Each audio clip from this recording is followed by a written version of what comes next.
Oke, Assalamualaikum warahmatullahi wabarakatuh. Shalom, Om Swastiastu, Namo Buddhaya. Good afternoon, everyone. My name is Alaika Anan. I'm the Master of Ceremony. Would like to welcome all of you to today's webinar, which is a session with the Mood Author and Memorial Competition winner announcement, which is the last series of the event from Big Mac 2021. But before we continue to the next agenda, to the event, let's us pray according to our respective religion and belief. Let's pray, begin.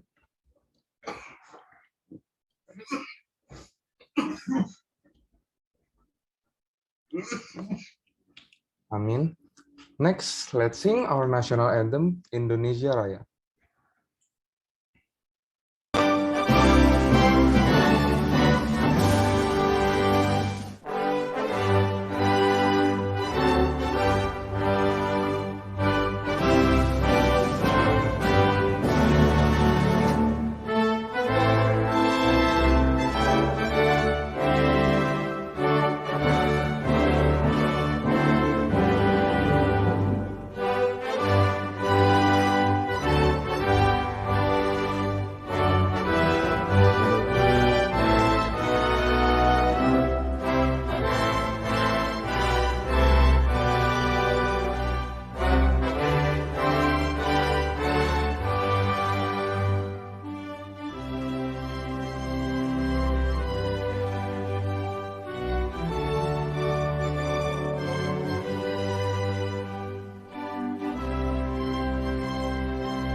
Thank you. So before entering the core of the event today, let's take a moment to listen the warm remarks from our Vice Project Officer of Big Mac 2021. Putih Mawar, the floor is yours.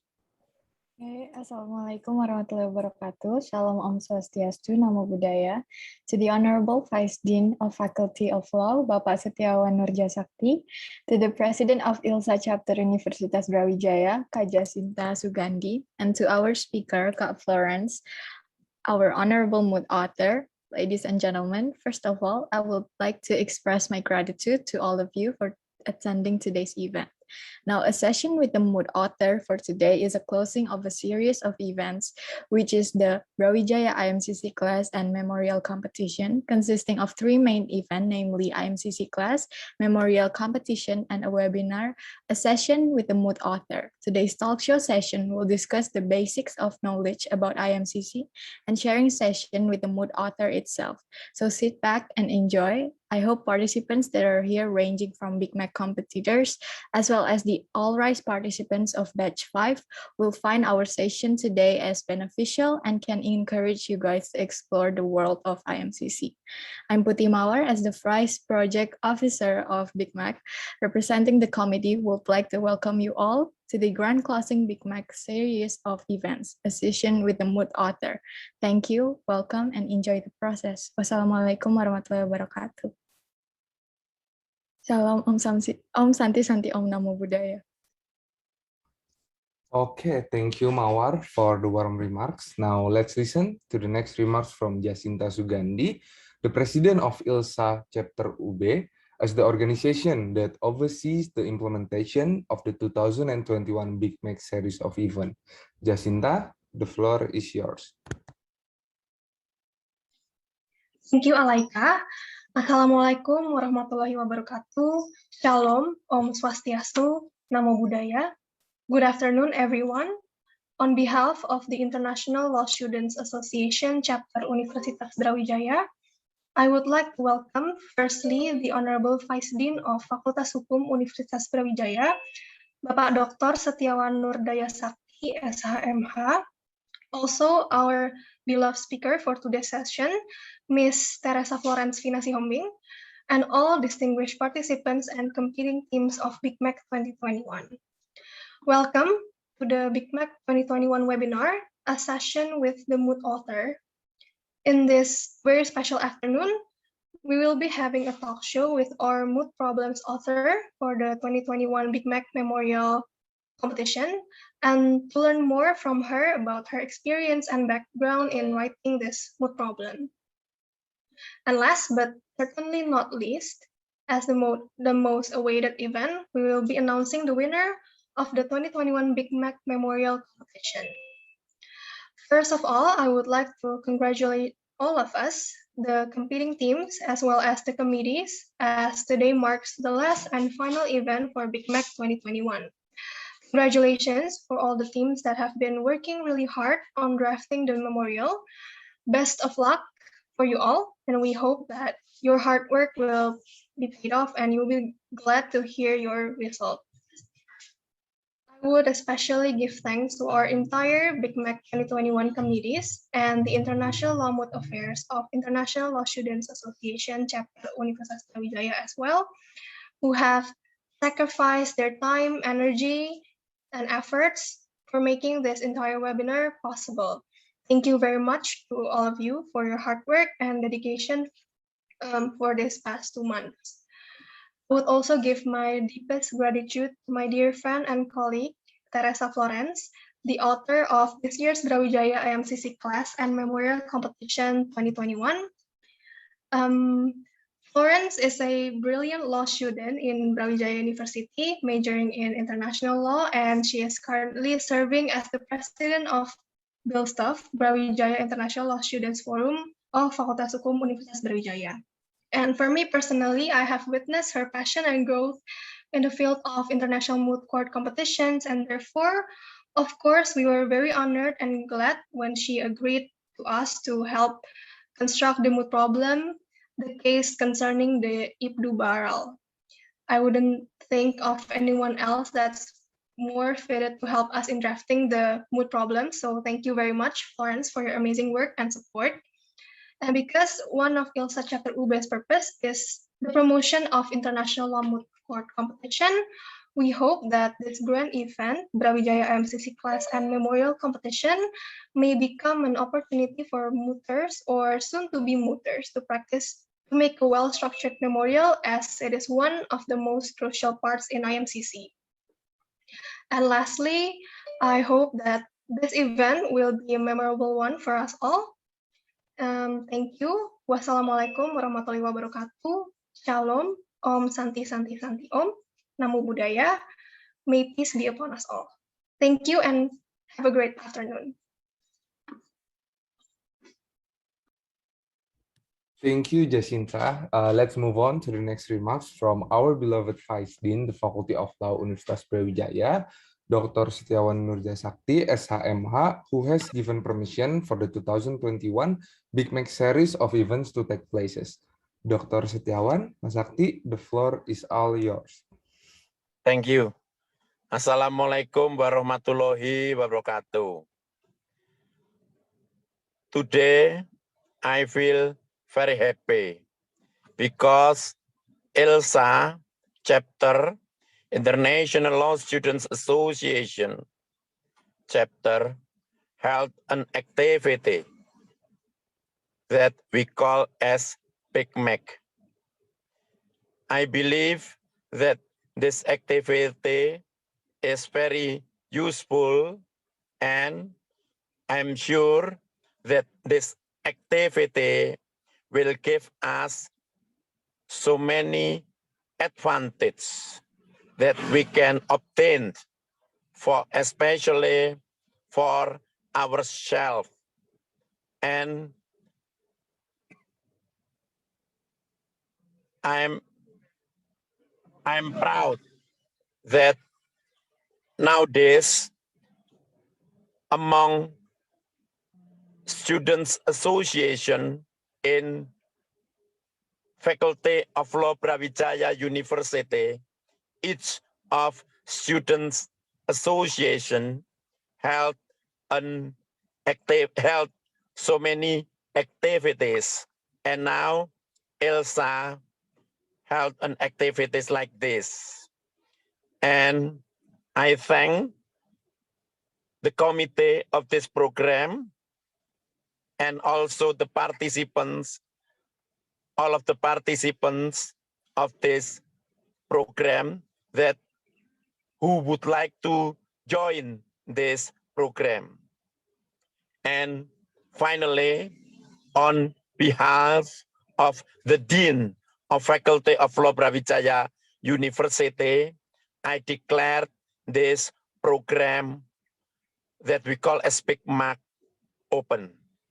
PICMAC 2021 open.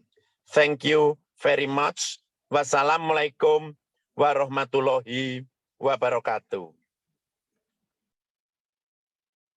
Thank you very much for your warm remarks, Dr. Setiawan. So let's move on to our next agenda, which is the core of our event today. Let's welcome our moderator who will guide us the talk show session with the mood author. Please welcome Saskia Awanis.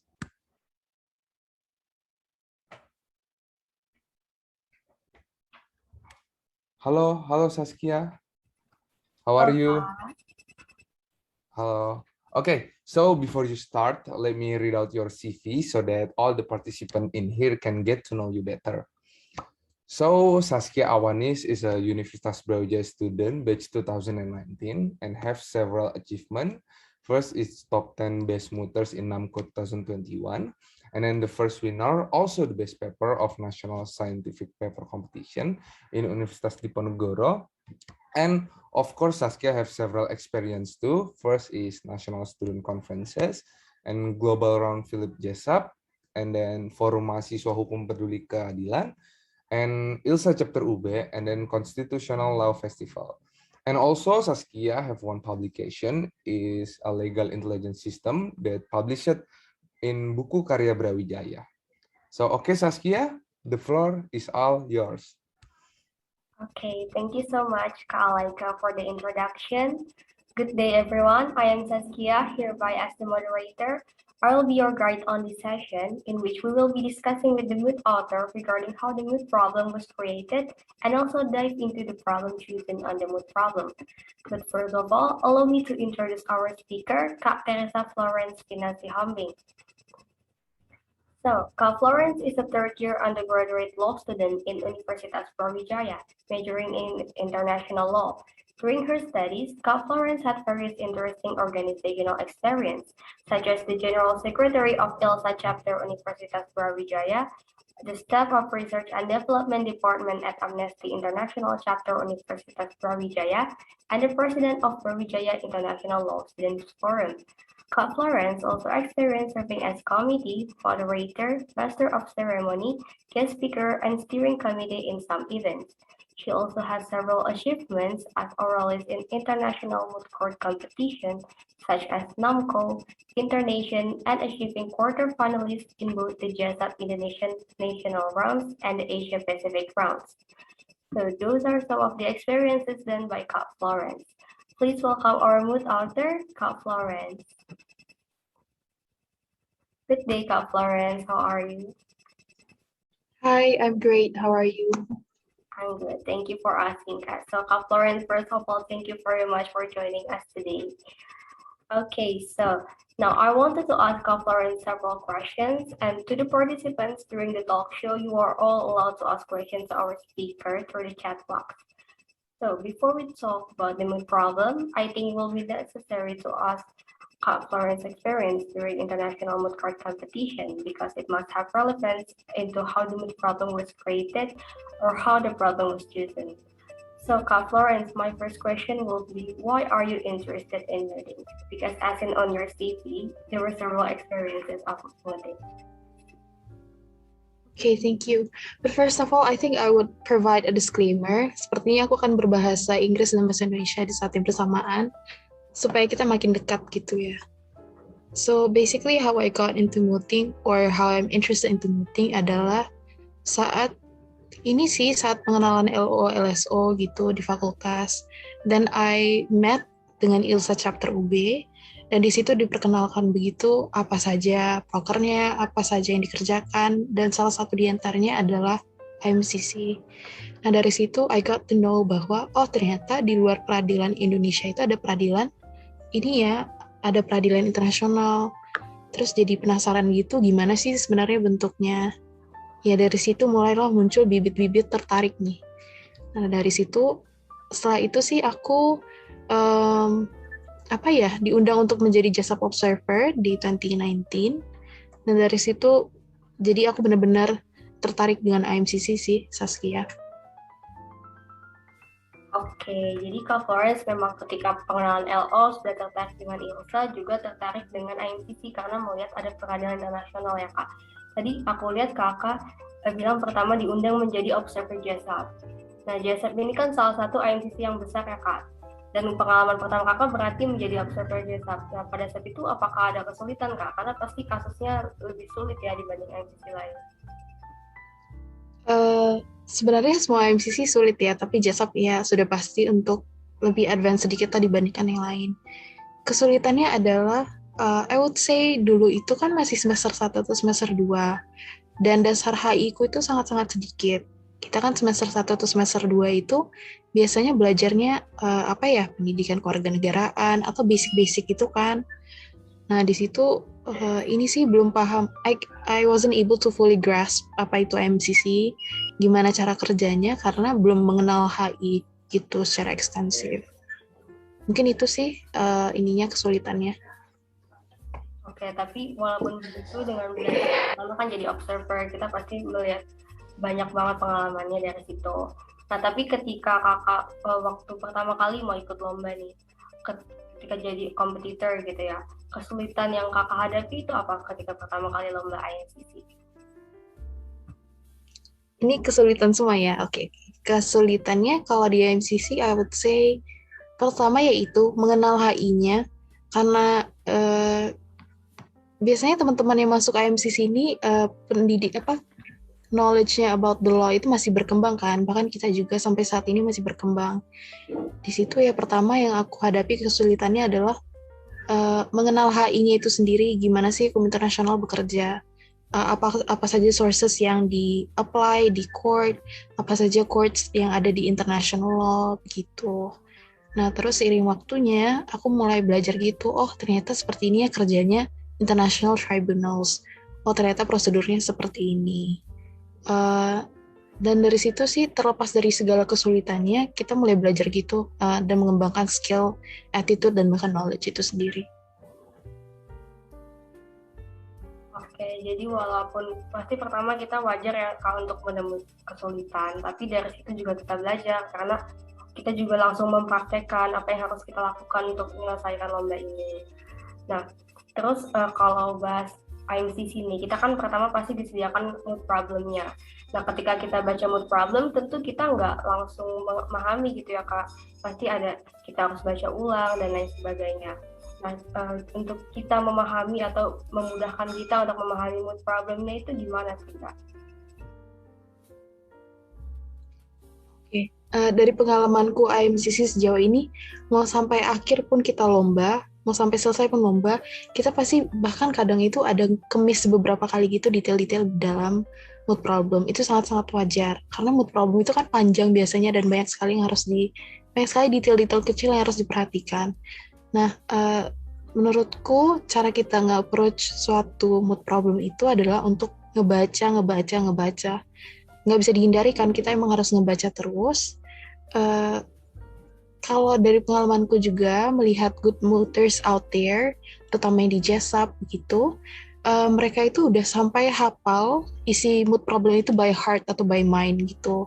Jadi kalau ditanya judges, are you aware of this fact? Gitu, dia udah bisa langsung refer, yes, I'm aware of that fact. It's in paragraph blah blah blah gitu.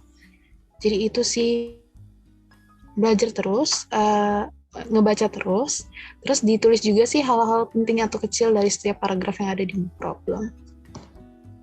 Oke, jadi karena mood problem itu kan membahas detail-detailnya juga. Jadi kita harus catat semua, jangan sampai terlewat, karena itu akan penting banget, apalagi ketika reading ya Kak. Nah, terus ketika kita baca nih mood problemnya, itu kan wajar ya Kak menimbulkan mispersepsi, apalagi dengan mood problem itu kan urutan waktunya pasti tidak berurutan, dan seperti tadi ada detail-detail tertentu. Nah, menghindari mispersepsinya ini gimana Kak? Sebenarnya menurutku mispersepsi itu tidak bisa dihindari, sangat-sangat wajar. Apalagi saat kita berdiskusi kan pasti banyak persepsi yang datang gitu kan. Bukan mispersepsi sih, lebih ke banyak perspektif atau multi perspektif itu kan.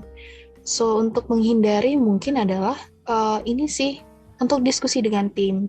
Jadi fungsinya tim itu adalah untuk ngediskusiin segala persepsi yang ada ini.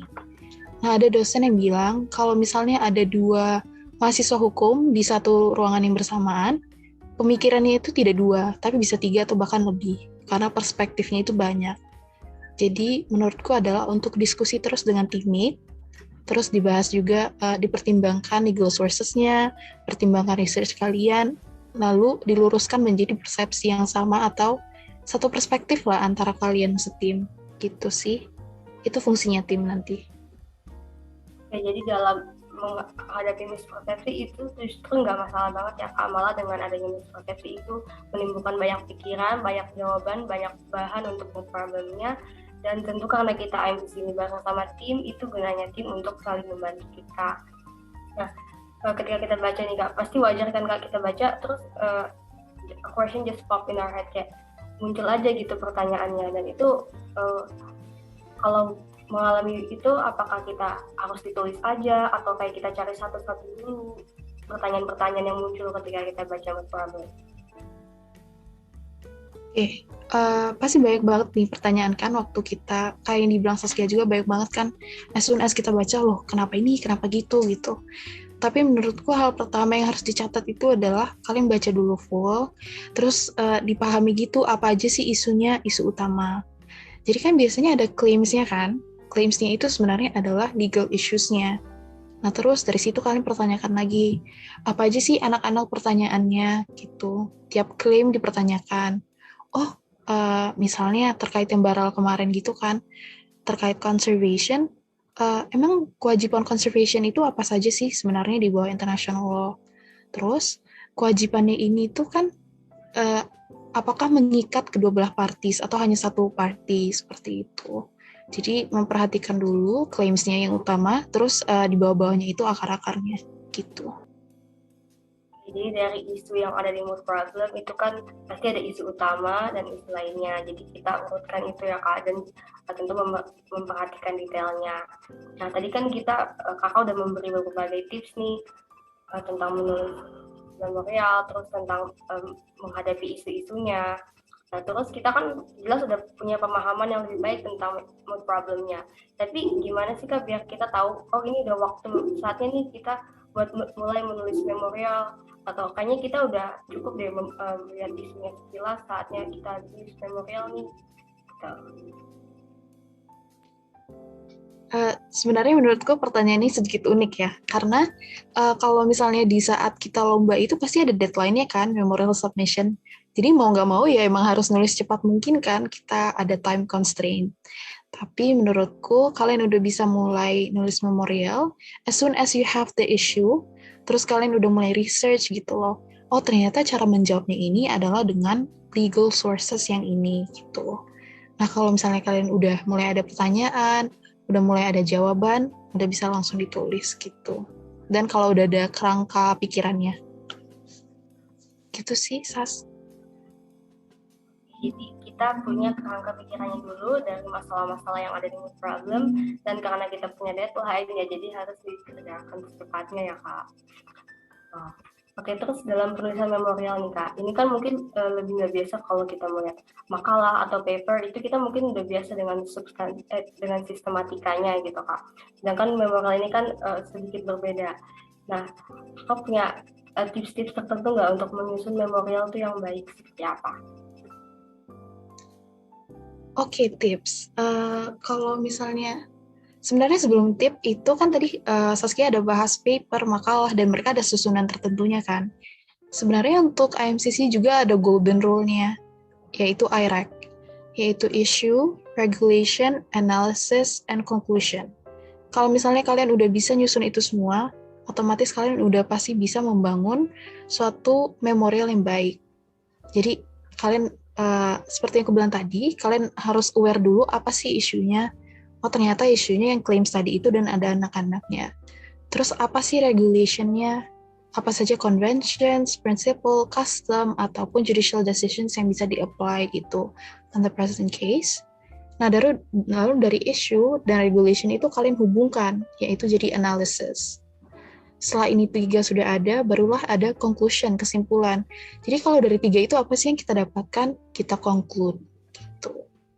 Jadi menurutku nggak ada sih muter yang tidak pernah melakukan ini, wajib memakai IRAC gitu kemanapun kalian pergi.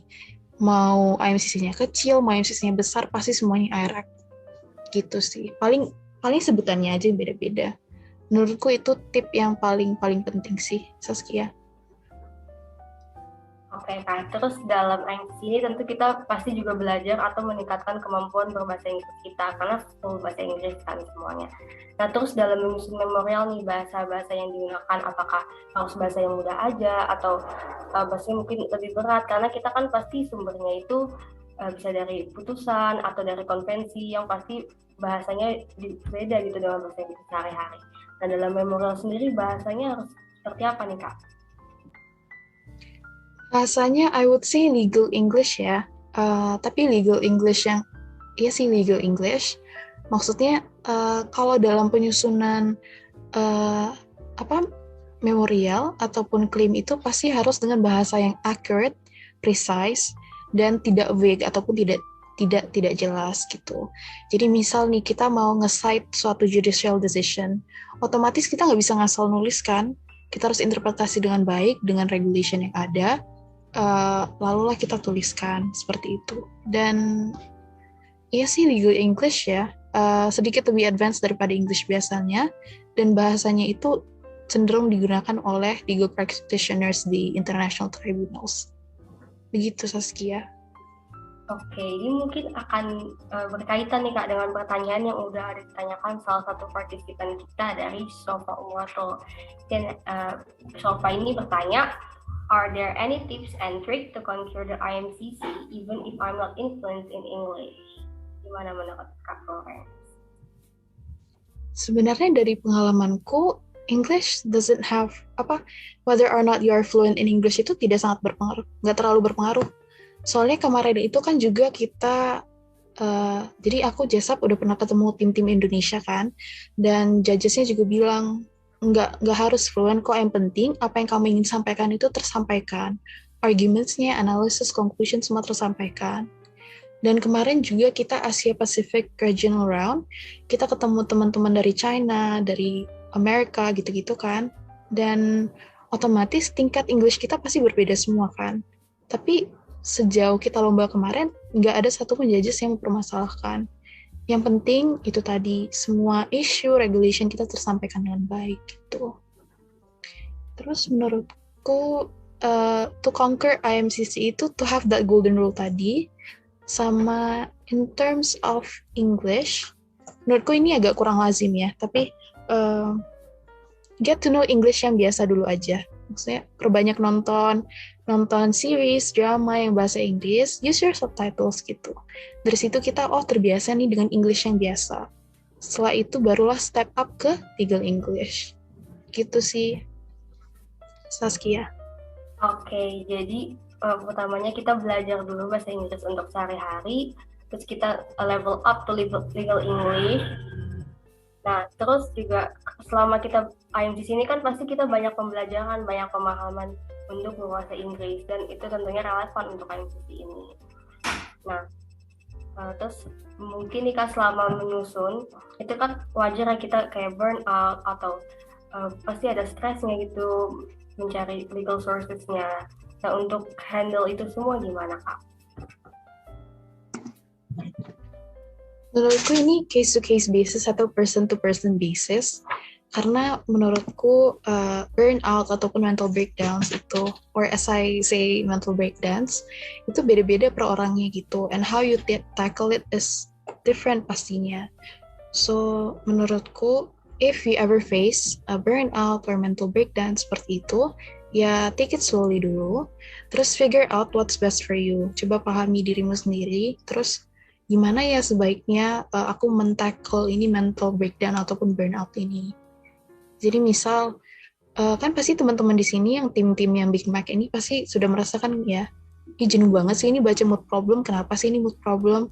Atau aduh males banget nih nulis memorial gitu kan. Pasti ada sih. Nah, di situ mulai mengenali gitu gimana sih cara bikin aku semangat gitu. Gimana sih supaya aku bisa nulis lagi gitu dengan baik. Jadi mengenali diri sendiri sih, Sas. Oke, kita kenali diri sendiri ya ketika kita menghadapi masalah atau jenuh nih nulis memorial, jenuh nih baca mood problem, itu dicari solusinya karena kita harus tetap lanjut nih ngerjain. Oke, sekarang kita untuk jawab pertanyaan di mood problem nih Kak. Kita kan itu didasari sumber hukum. Nah, sumber hukum itu kan juga tertulis kan misalnya di mood problem kayak Andrea dan Rugandi ini udah parties to treaty apa aja nih. Nah, tapi kalau perjanjian yang di luar dari mood problem tersebut itu gimana kita tahu Kak, itu boleh dipakai atau tidaknya? Sebenarnya ini harus balik ke understanding of international law dulu ya. Kalau misalnya legal sources apa saja yang bisa dipakai, please refer to Article 38.1-nya ICJ Statute. Pasal 38 ayat 1 Statuta Mahkamah Internasional. Nah, dari situ kan ada dijelaskan sources yang bisa dipakai adalah customary international law, journal practice, terus ada juga conventions dan judicial decision and highly qualified writings gitu kan dari doctrines ataupun publicists. Nah, dari situ kita udah punya general knowledge nih. Oh, ternyata yang bisa di-apply itu adalah sources ini saja gitu. Nah, dari situ lalu kalian perhatikan lagi kembali ke mood problem yang ada. Biasanya di mood problem itu dijelaskan gitu sih, convention yang mengikat kedua belah pihak itu apa saja, atau mengikat salah satu pihak. Kalau convention, I advise you to stick only to those mentioned within the mood problem. Karena ini ya di bawah VCLT kan ada rule to be bound atau consent to be bound to a certain convention. Nah, di situ dijelaskan kalau suatu negara itu harus memenuhi hak dan kewajiban dalam konvensi itu sepanjang dia sudah menandatangani, ratifikasi, atau exchange piagam itu kan. Nah, terus kalau misalnya dia nggak menandatangani, meratifikasi, gimana caranya dia terikat gitu. So, itu sih mengenali dulu apa saja sources-nya. Terus untuk convention menurutku harus diperhatikan lagi di mood problem. Kayaknya gitu dulu aja deh. Sama harus banyak research sih, biar tahu. Oke, karena kita utamanya harus banyak research buat kita tahu, apalagi tentang dasar-dasar hukum internasional. Nah, ini relevan nih Kak, ada pertanyaan dari partisipan kita yaitu Richard. Richard ini bertanya, you mentioned about the importance of international law basic in IMCC. Do you have any suggestion on how or what source to use in studying international law basic besides relying on international class at university?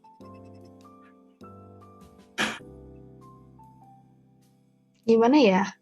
Menurutku join IMCC sih jawabannya. Kenapa? Karena I can't point out certain sources yang aku pakai ya, karena sourcesku sudah banyak banget kan sepanjang aku research di IMCC. Tapi menurutku IMCC itu sangat-sangat membantu sih, karena kalian tuh kerjaannya tiap hari itu research. Nah, jadi kalian mulai buka ini kayak judicial decision-nya ICJ, kadang judicial decision-nya ICTY-nya Yugoslavia, atau kadang kalian buka kasus-kasus gitu kan. Atau bahkan ya sih gara-gara research itu sih kita jadi mengenali HI lebih dalam. Maaf ya, tapi aku nggak bisa point out certain basic sources karena kayaknya aku bingung gitu apa yang harus di point out. Banyak banget gitu research kemarin dan dari situ sih ngebangun basic itu sendiri. Oke, jadi memang bisa tergantung dari lombanya juga ya Kak, IMCC-nya. Mungkin kalau IC-nya ke ICJ, kita jadi tahu hukum internasional publik. Dan tadi how gitu kan ditanya sama Richard, ya itu salah satunya dengan join IMCC, karena dengan research yang banyak gitu, setiap harinya kita research itu juga akan membantu sendirinya tentang pemahaman kita ke hukum internasional. Oke, mungkin kita masuk ke klaim nih Kak, yang di memorialnya Big Mac. Jadi kan di klaim pertama itu kan whether Gandhi has failed to fulfill its international obligation. Nah, international obligation ini kan salah satunya masuk ke Convention on Migratory Species. Nah, ini kan membahas khusus tentang migrasi. Nah, sebenarnya secara singkat yang migrasi dibahas di spesies ini itu mencakup apa aja sih Kak yang dilindungi di konvensi ini? Jadi maksudnya ruang lingkup apa saja yang dilindungi di bawah CMS ya? Iya, gitu. Sebenarnya kalau aku mau ngomong pasti tim-tim di sini tahu lebih banyak ya daripada aku. Tapi basically convention ini mengatur pelindungan atas yaitu binatang-binatang yang bermigrasi dari satu tempat ke yang lainnya. Kenapa mereka harus dilindungi? Karena biasanya mereka disebutkan sebagai shared resources ataupun sumber daya yang berbagi bersama gitu loh. Anggaplah contoh nih di Kalimantan dan Malaysia kan berseberangan satu sama lain. Nah di situ ada nggak sih kira-kira animal yang dia bermigrasi dan kita berdua, misalnya Indonesia dan Kalimantan sama-sama membutuhkan. Nah jadi CMS ini melindungi itu sih binatang dengan suatu jenis migration route gitu. Dan apa saja batas pelindungannya itu sebenarnya terbagi menjadi dua ya, ada Appendix 1 dan Appendix 2. Itu tuh Appendix 1, if I'm not mistaken, binatang-binatang yang sudah jauh lebih endangered daripada binatang yang di Appendix 2. Nah, di situ tuh mengatur degree of conservation yang harus kita lakukan apa sih? Itu. Masih boleh nggak sih kita nge-kill? Masih boleh nggak sih kita nge-take itu sources? Terus masih boleh nggak sih dipakai untuk scientific resources gitu. So itu sih garis besarnya apa saja yang dibahas di bawah CMS. Oke, terus aku juga membahas tentang Gandhi ini kan udah menyebabkan kurangnya spesies barrels-nya Kak yang bermigrasi. Terus ini kan juga membahayakan lingkungan gitu. Nah sumber hukum lainnya itu tadi kan kita bahas convention. Nah sekarang kalau di custom-nya ada nggak sih Kak praktik negara atau contoh-contoh kasus yang relevan yang serupa tentang ini? Kalau kasus ada beberapa ya. Kasus yang paling notable itu di bawah ICJ adalah whaling case. Pasti banyak yang udah tahu juga antara Australia dan Jepang. Itu pengambilan paus gitu. Boleh atau tidaknya paus ini diambil padahal mereka itu kan migrate terus ya di antara Asia Pasifik. Nah, yang aku mau point out adalah ada beberapa custom ataupun general principles of law yang bisa dipakai sih kemarin itu. Misal di custom of prevention of transboundary harm gitu kan, itu bisa jadi custom atau principle. Terus ada juga kemarin itu prevention, precaution. Kalau untuk dari sisi applicant gitu necessity gitu kan, the principle of necessity. Harus nggak sih sebenarnya di kill gitu, harus nggak sih harus nggak sih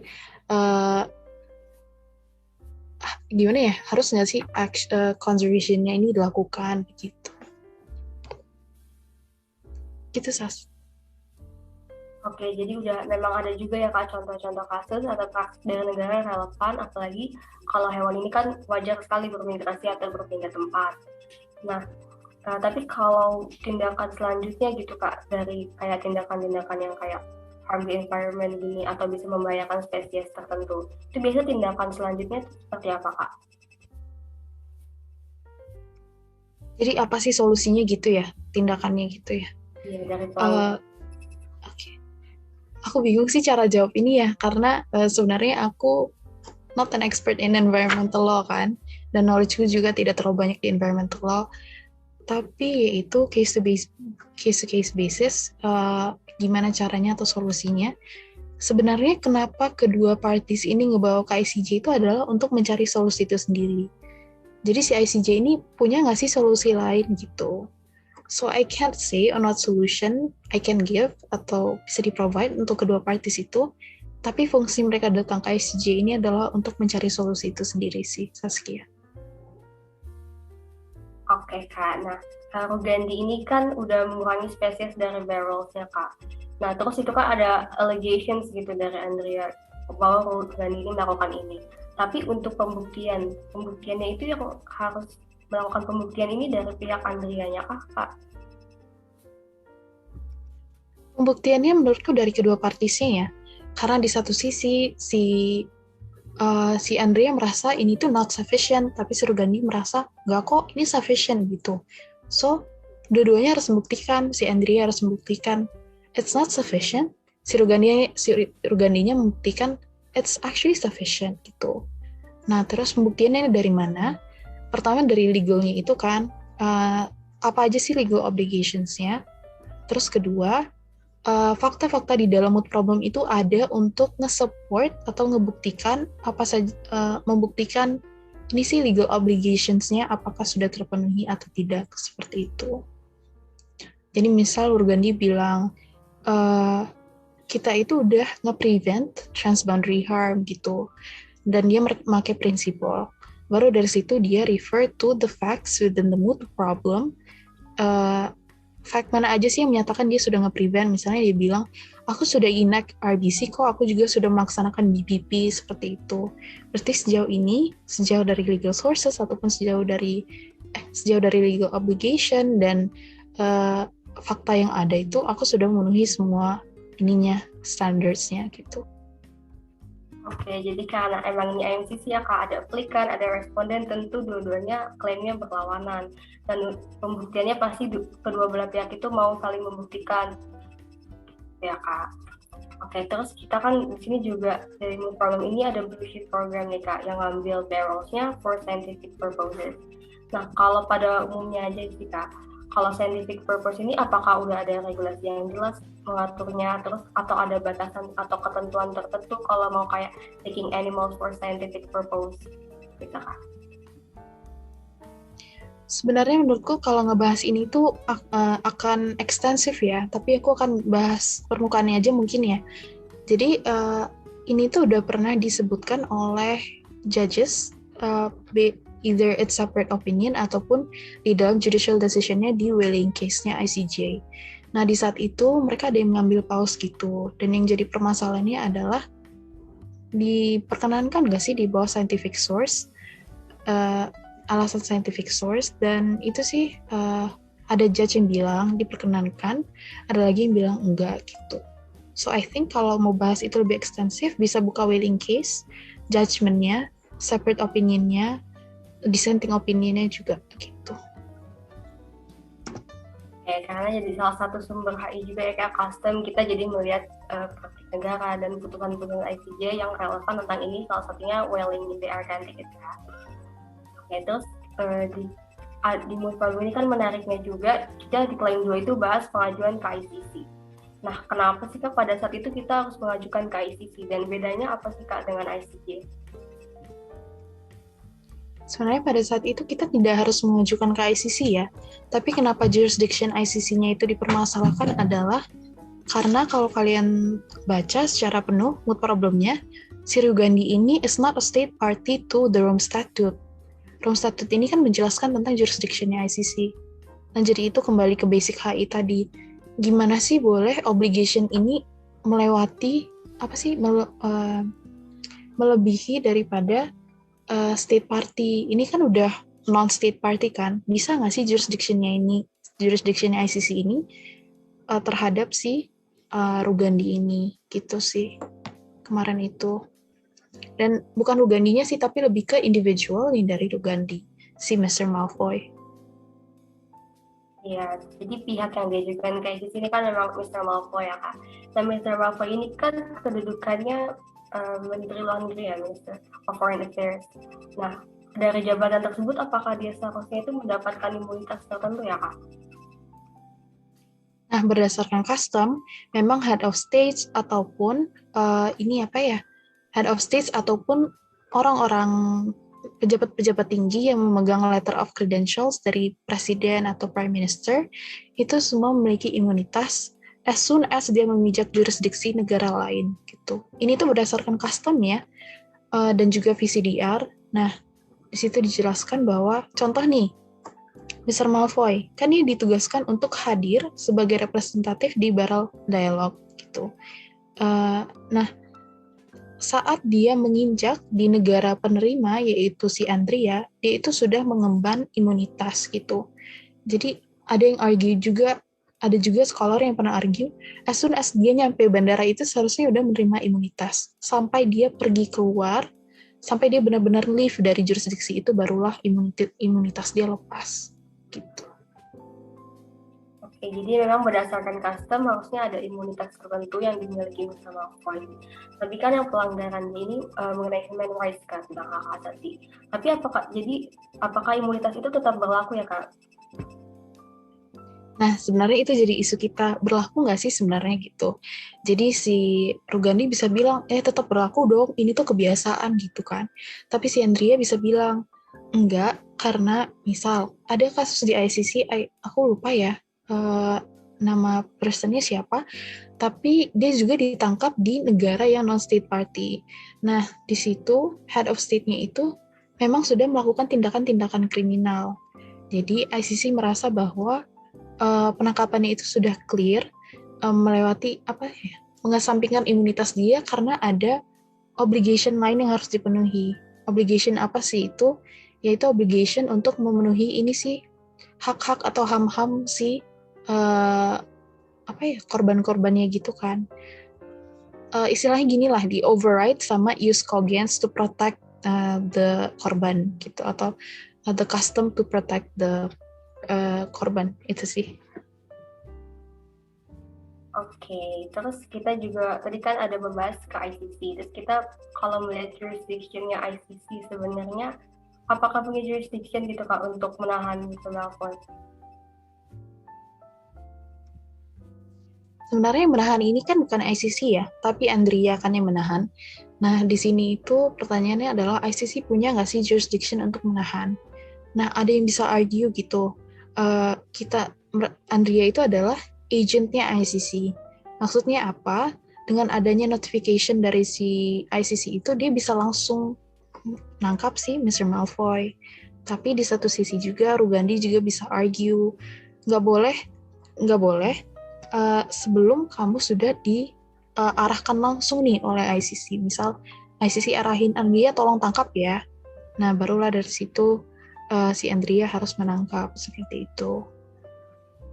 Maaf ya, I can't point out the legal ini sources-nya. Tapi aku rasa ini isunya udah ditackle semua kok sama tim-tim Big Mac kemarin. Oke, jadi sebenarnya untuk penahanan ini yang udah dilakukan berdasarkan mood problem itu sudah sesuai dengan hukum yang berlaku atau belum, Kak? Sebenarnya kalau aku bisa bilang ya dari pertanyaan tadi kan sepertinya aku nggak punya jawaban pasti gitu kan. Karena di MCC itu memang tidak ada jawaban pasti gitu. Karena memang itulah fungsinya nanti si ICJ yang menetapkan jawabannya. Tapi kita yang mempertanyakan isu-isunya. Jadi menurutku udah sesuai dengan international law nggak sih penahanannya atau penangkapannya? Itu kembali ke jawabanku yang tadi. Itu tergantung cara Andrea dan Rugandi keduanya argue seperti apa, terus sources-nya seperti apa. Jadi dari situ sih benar atau tidaknya. Pasti ya si Andrea bilang, ya benar kok gitu. Ada di Borough Statute, pasal ini, pasal berapa gitu. Kita memang diarahkan untuk menangkap, ataupun kita punya conflicting obligation gitu to protect and also untuk mengesampingkan imunitas itu. Di satu sisinya yang lain, si Rugandi bisa nge-argue ya yang tadi itu ya, imunitasnya itu tetap ada dan terus melekat pada si minister itu. Oke, jadi aku rasa kita udah nanya tadi udah dari klaim 1, klaim 2 gitu ya Kak. Terus juga udah Kak Florence jawab, masing-masing juga bisa diberi contoh kasusnya dan praktik negara lain, jadi berdasarkan custom juga. Kalau dari aku mungkin pertanyaannya itu sih Kak. Nah, untuk participant lain, kalau ada pertanyaan, dipersilahkan ya bertanya melalui chat box ataupun melalui fitur raise hand. Saskia sambil nunggu nih, aku boleh ngomong beberapa dulu nggak sih? Boleh, Kak. Ada beberapa hal yang ingin aku angkat. Oke. Menurutku, dari sepanjang aku melihat Big Mac ini, teman-teman kan kelihatannya interested untuk IMCC. Menurutku tetap ya lanjut IMCC.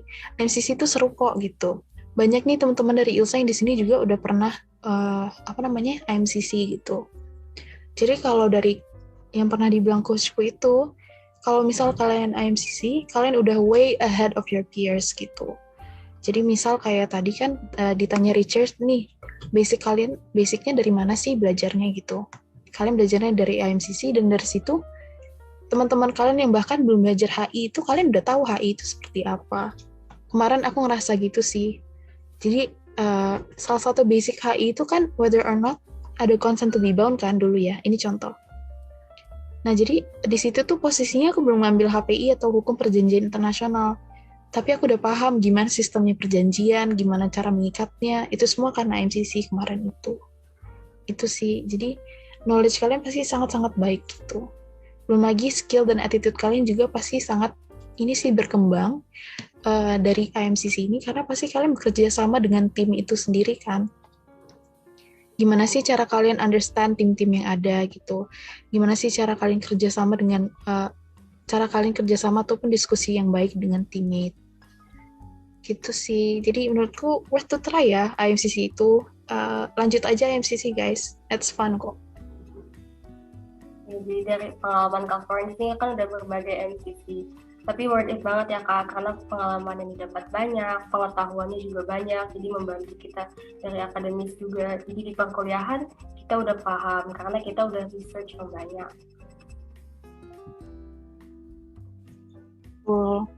Nah, Saskia juga udah bahas di awal juga sih gitu. Ada NAMCO, ada IHL, ada JESAP gitu. Misal kalian gak interested nih sama ICJ gitu, kalian bisa head ke IMCC lain kok.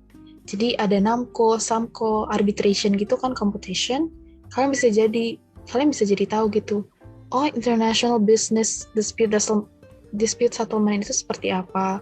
Alternative dispute settlement itu seperti apa?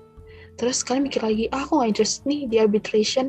Aku pengennya humaniter deh, tentang perang, tentang perlindungan orang-orang di satu perang gitu. Kalian bisa head on to IHL gitu kan, International Humanitarian Law Competition gitu.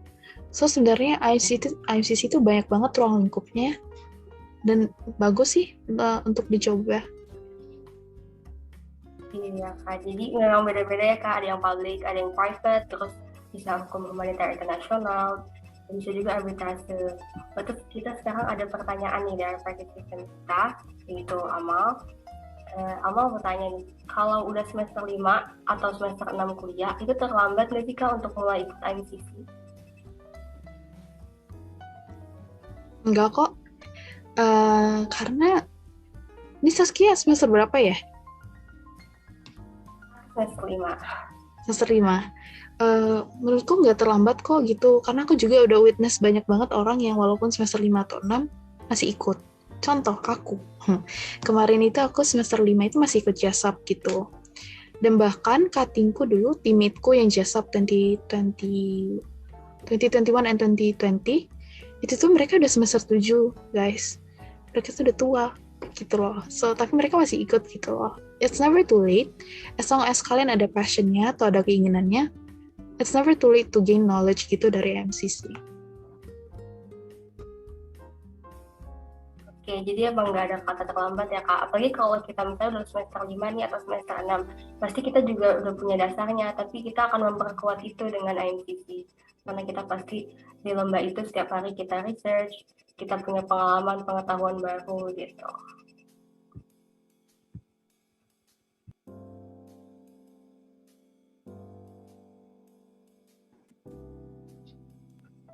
Oke, jadi mungkin itu ya Kak. Kalau aku lihat tadi udah ada teman-teman yang bertanya, terus aku juga udah nanya ke Kak Florence tentang pengalaman Kak Florence selama IMCC, juga kita nanya tentang kasus-kasus yang dibahas yang berkaitan dengan Big Mac ini. Jadi Aku pertama mau mengucapkan terima kasih banyak ya ke Kak Florence yang udah menjadi speaker kita, udah menjadi moderator kita untuk BigMac ini. Juga mau terima kasih kepada semua partisipan yang telah hadir di sini dan juga berpartisipasi di acara ini. Aku sebenarnya mau minta maaf apabila ada kesalahan selama sesi ini. Sekian, dan akan aku kembalikan kepada MC. Terima kasih.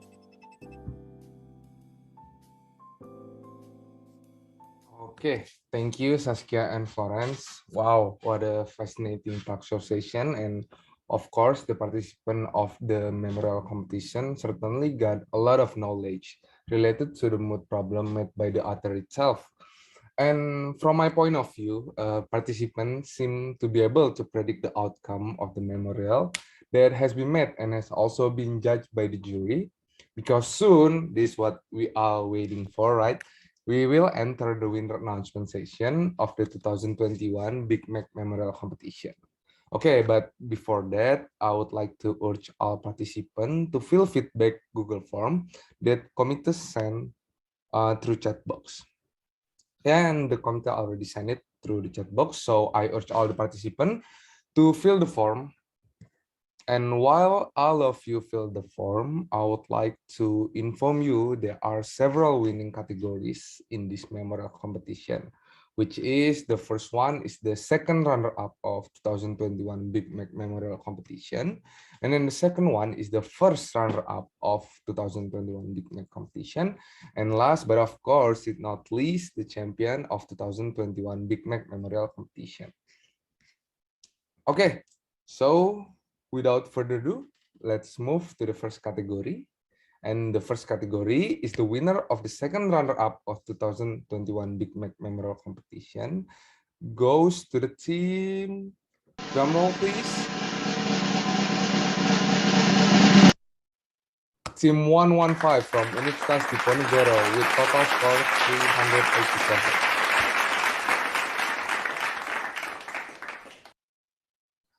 Okay, so congratulations, and the award will be presented by Budi Saputra as the project officer of Big Mac 2021. Budi Saputra, the floor is yours. Okay, thank you, MC. And thank you, Team 115, for your participation on this competition. And I'm honored to give you this award. Big congratulations for winning second runner-up on Big Mac 2021. Congratulations, 115. Ini ada timnya nggak? Iya ada, Kak. Oke. Boleh on cam nih biar bisa dokumentasi. Yes, okay. For the head team, please turn on your camera because there will be a documentation session between head team and Budi by the committee.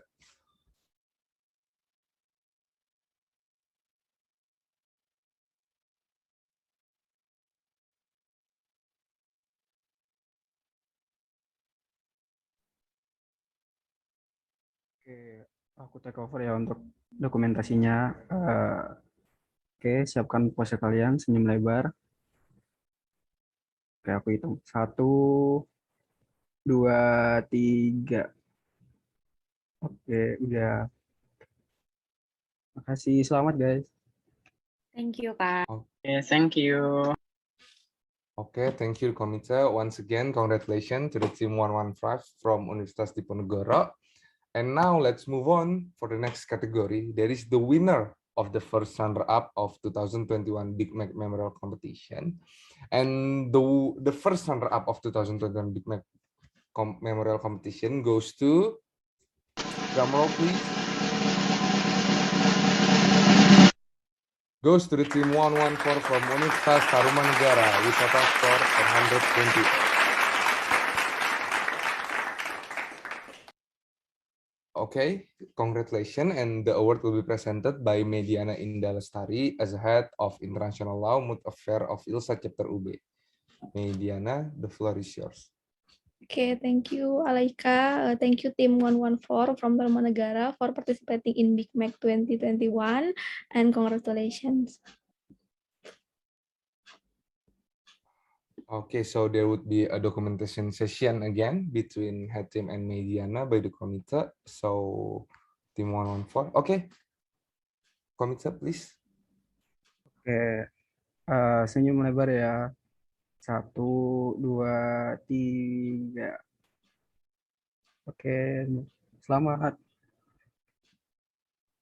Okay, thank you. Congratulations, team 114 once again.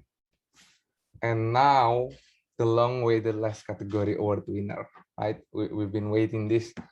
So the long-awaited last category award winner, there is the champion of the 2021 Big Mac Memorial Competition, and the award goes to, drum roll please, goes to team 113 from Universitas Udayana.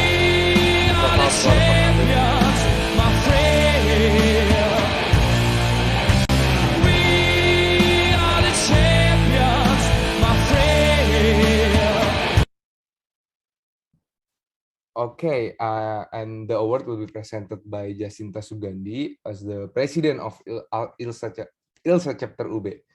So Jacinta, the floor is yours. Thank you, Alaika. Congratulations to the champion of 2021 Brawijaya MCC class and memorial competition, Team 113 from Universitas Udayana. May this event become a memorable experience for you guys, and we wish you all good luck in your future mooting career. Thank you for participating in Big Mac 2021, and hopefully we'll get a chance to meet you in other opportunities. Congratulations once again to Universitas Udayana. Okay, thank you. There would be a documentation session again between Hatim and Jacinta by the committee. Please, the committee. Oke, untuk dokumentasi, teman-teman senyum lebar ya, aku hitung. 1, 2, 3, cheese. Oke, udah selesai. Selamat teman-teman. Okay, thank you, committee. Once again, we congratulate the winners. And for the participants who have not received the award this time, do not despair. Hopefully, this competition will be your first step for the participant to be more enthusiastic in participating in other competitions.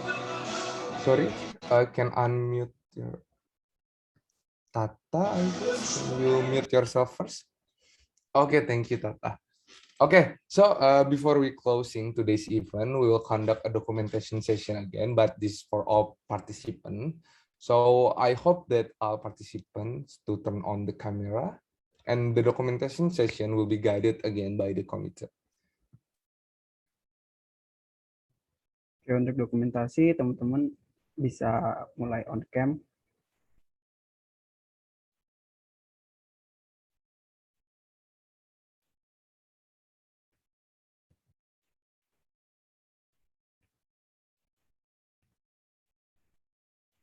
Oke, ini ada 2 slide ya. Jadi aku mulai. Give your big smile and best pose. 1, 2, 3. Oke, untuk slide selanjutnya. 1.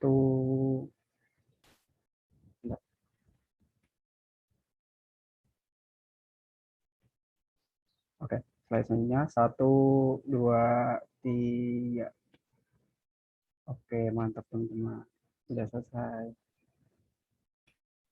Okay, thank you, committee. So with the end of the documentation session, our event ended this afternoon. Once again, we thank the participants who attended and participate in all of the series of Big Mac 2021 events.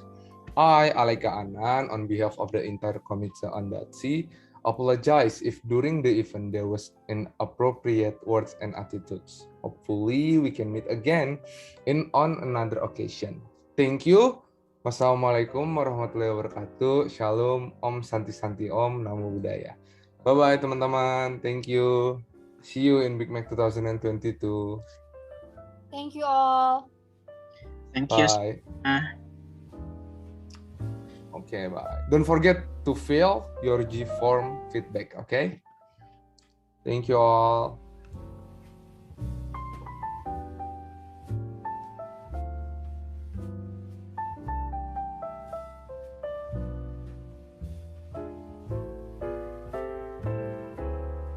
Yeah. Record-nya boleh dimatiin aja.